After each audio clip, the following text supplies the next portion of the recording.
Hoy recordamos la figura de Simón Wiesenthal, el llamado cazador de nazis. El Holocausto dejó en él una huella imborrable, tanto que este arquitecto de profesión dedicó los siguientes 58 años de su vida a perseguir a sus carceleros. Consiguió localizar a 1.100 criminales de guerra que habían escapado de la justicia y que Wiesenthal persiguió por todo el mundo, según dijo, en memoria de aquellos que no pudieron sobrevivir. Las imágenes que van a ver en el siguiente reportaje son duras, muy duras, y por sí solas muestran la inexplicable crueldad de uno de los mayores horrores cometidos por el hombre.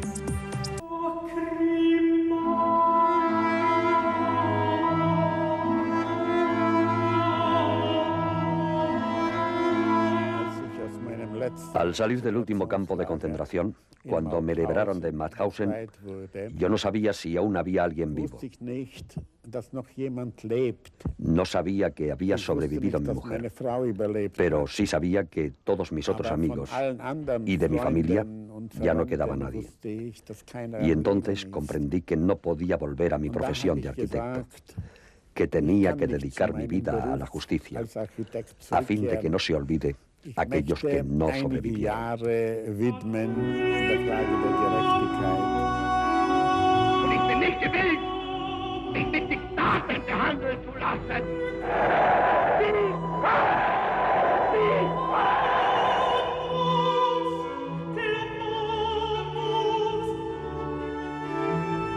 Cuando fue liberado de Mauthausen por las tropas norteamericanas, Simón Wiesenthal apenas pesaba 50 kilos.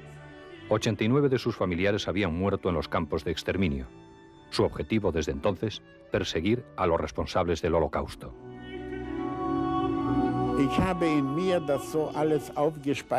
Fui acumulando dentro de mí, como si fuera una computadora, todos los datos de los crímenes.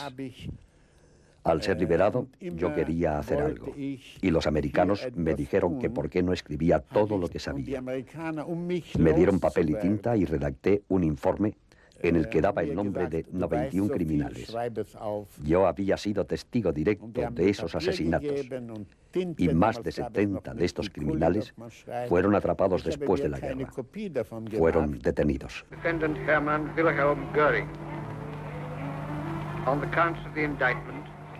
Los testimonios y pruebas aportadas por Simón Wiesenthal jugaron un papel clave en los procesos contra criminales de guerra.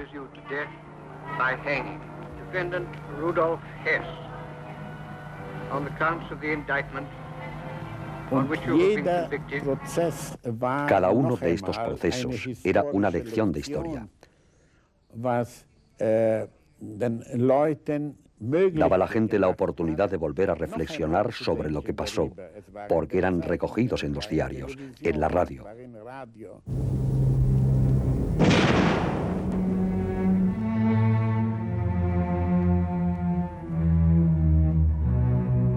El afán por juzgar a los criminales del Tercer Reich decae a principios de los años 50. Los horrores del nazismo quedan eclipsados ante una nueva realidad, el mundo de la Guerra Fría. Wiesenthal, desanimado, cierra en 1954 su centro de documentación en la ciudad austríaca de Linz. Por aquel tiempo mi trabajo se había convertido en una tarea propia de Don Quijote. Así que reuní todo mi material y lo mandé a Israel para que se conservase allí.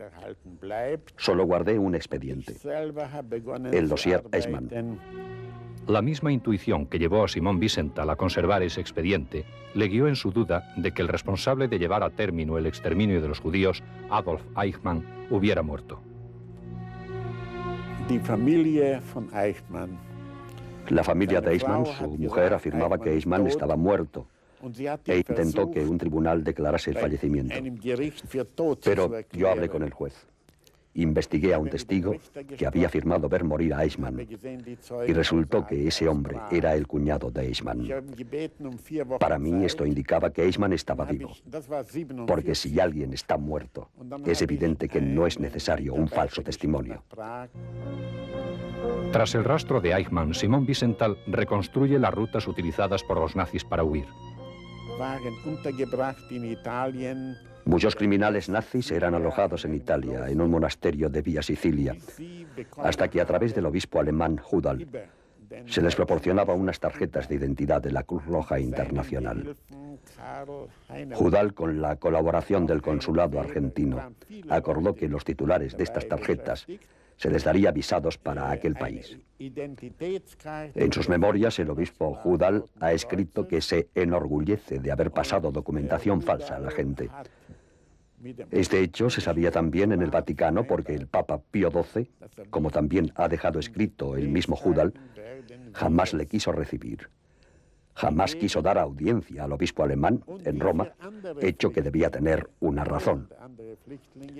El Vaticano, a través del portavoz de prensa de la Santa Sede, ha negado estas imputaciones. Por tanto, la afirmación de que la Santa Sede pudo ayudar a criminales nazis a huir de Europa es una afirmación históricamente falsa.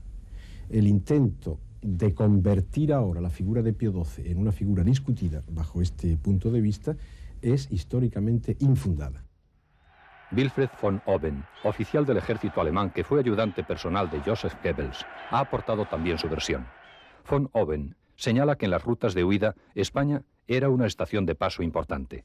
Vinieron muchos por España, sí, pero casi siempre con la ayuda o del Vaticano o de la Cruz Roja o de algunos órdenes católicos.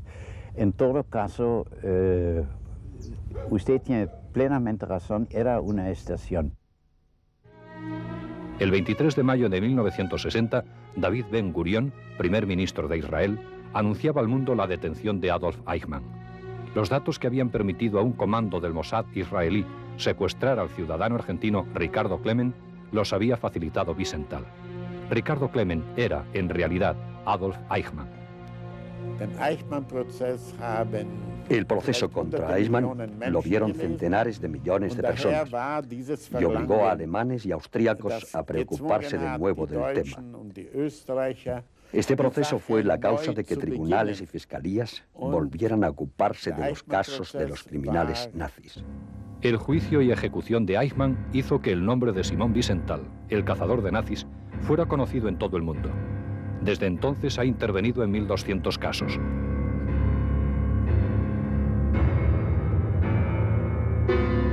Su sombra, la presión psicológica experimentada por algunos criminales de guerra al saberse perseguidos por Wiesenthal, ha precipitado incluso el suicidio de alguno de ellos. Gustav Wagner es uno de estos casos. Vicecomandante del campo de exterminio de Sobibor, Wagner, responsable de la muerte de cientos de judíos en las cámaras de gas, vivía refugiado en Brasil. La sombra de los crímenes que había cometido parece que no pesaba en su conciencia. La sombra de Wiesenthal, tras sus huellas, no la pudo soportar. Se ahorcó en 1980.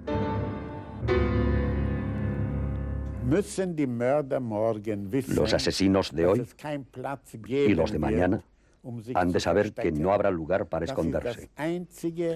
Esto es lo único que podemos hacer por el futuro, por nuestros hijos, por nuestros nietos, por los nietos de nuestros nietos.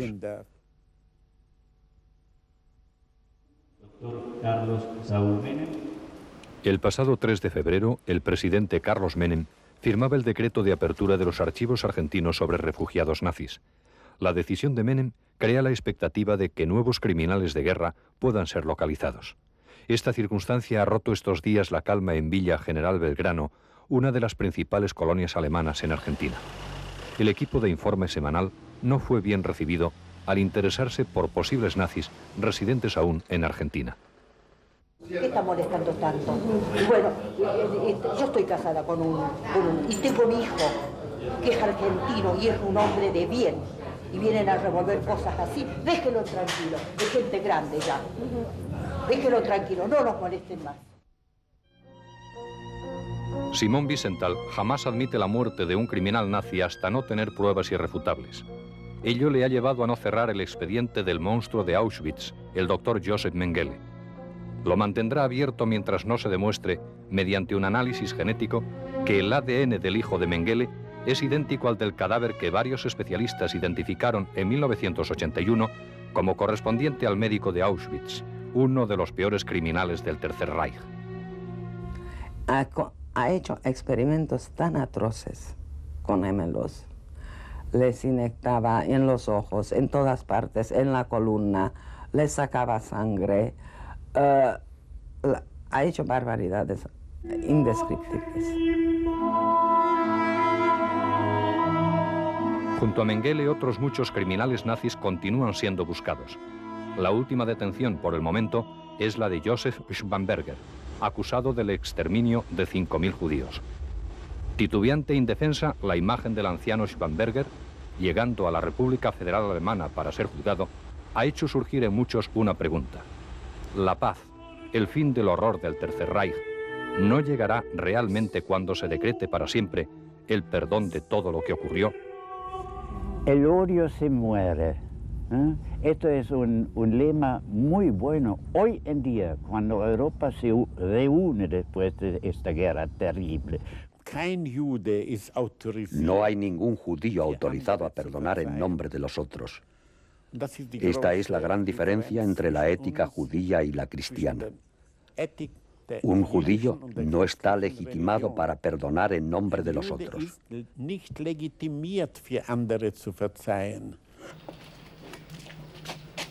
A sus 83 años, Simon Wiesenthal sigue empeñado en su batalla contra el olvido de una de las páginas más negras que han escrito los seres humanos.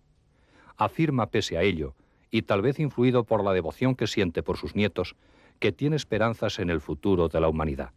En mi larga vida he vivido el nacimiento del comunismo como gobierno y su caída. He vivido el nacimiento del nazismo y también su caída. Estoy convencido que para finales de este siglo, todas las otras dictaduras de este mundo desaparecerán. Espero que en el tercer milenio, y soy optimista, la única ideología que quedará será la ideología de los derechos humanos.